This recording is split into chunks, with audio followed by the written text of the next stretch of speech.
Сәлеметсіздер ме? Нүктеден түзуге дейінгі қашықтық ел түзуі векторлық теңдеумен берілсін, және А ел түзуі өтетін нүкте, П бағыттаушы векторы, В нүктесіне дейінгі қашықтықты табу керек. Ел түзуі мына түзу болсын, және В нүктесі түзуден тыс жатқан нүкте болып берілсін. Ал А нүктесі ол түзудің бойындағы нүкте деп есептейміз. Нүктеден түзуге дейін қашықтық ол түзуге дейінгі ең қысқа аралық.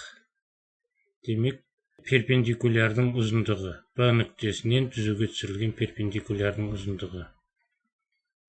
Егер біз АВ кесіндісін сызатын болсақ, тікбұрышты үшбұрыш аламыз.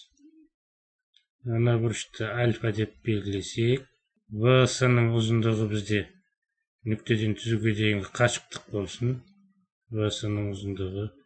Сонда ол қашықтық АВ-ны синус альфаға көбейткенге тең болады. АВ-ның қашықтығын синус альфаға көбейткенге тең. Түзудің бағыттаушы векторы болғандықтан альфа деген бұрышымыз ол АВ векторы менен П-ның арасындағы бұрыш. Ол бұрыштың синусын табу үшін біз векторлық көбейтіндінің қасиетін қолданамыз. Екі вектордың векторлық көбейтіндісінің модулі ол параллелограммның ауданына тең болатын еді. Осы екі вектордан құралған. Сондықтан АВ-ның ұзындығы мен П векторының ұзындығын арасындағы бұрыштың синусына көбейткенге тең болады. Осы векторлық көбейтіндінің қасиетінен біз синус альфаны өрнектейтін болсақ, синус альфа тең АВ векторы менен П-ның векторлық көбейтіндісінің модулі бөлінген АВ векторының ұзындығы көбейтілген П векторының ұзындығы болады.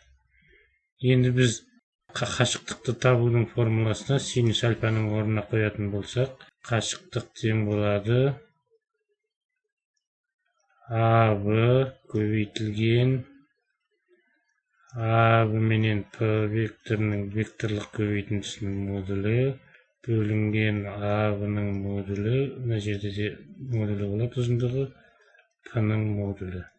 Сонда АВ-ның модульдары қысқарады да, жалпы формуламыз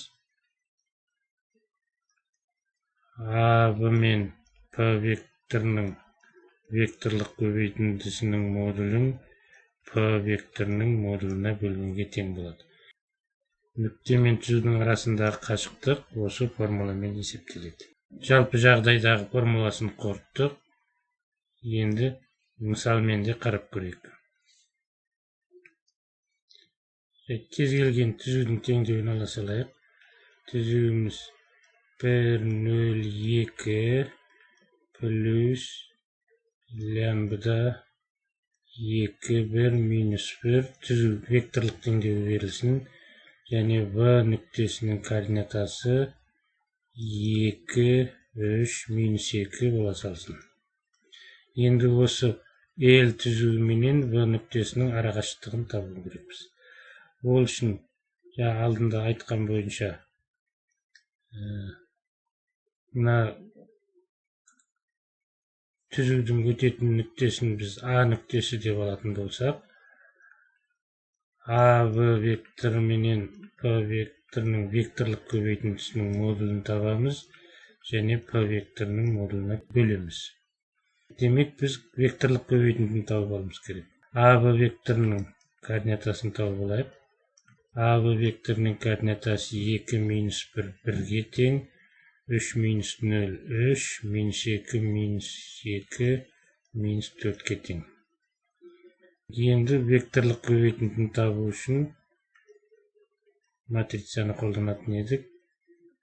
1, 3, минус 4, П векторының координатасы 2, 1, минус 1. Ай векторының координатасы минус 3 плюс 4. Сонда 1 ай болады. J векторының координатасы -1 +8 +8 +7 болады да, таңбасы қарама-қарсымен арылып -7J. K векторының координатасын табатын болсақ 1 -6 -5 K болады. Енді оның модулін табатын болсақ, AB векторы мен P векторының векторлық көбейтіндісінің модулі тең түбір астында 1-дің квадраты плюс -7-ның квадраты плюс -5-дің квадраты. 49, 50, 75. Түбір астында 75 болмаса 5 түбір астында 3-ке тең болды. P векторының модулін табамыз. P векторының модулі тең болады түбір астында 2-ның квадраты плюс 1-дің квадраты плюс -1-дің квадраты. Бұл түбір астында 6 болды.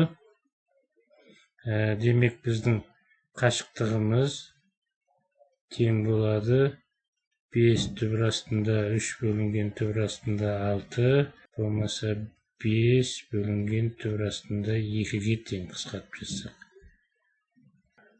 Түзу мен нүктенің арасындағы қашықтық осылайша есептеледі.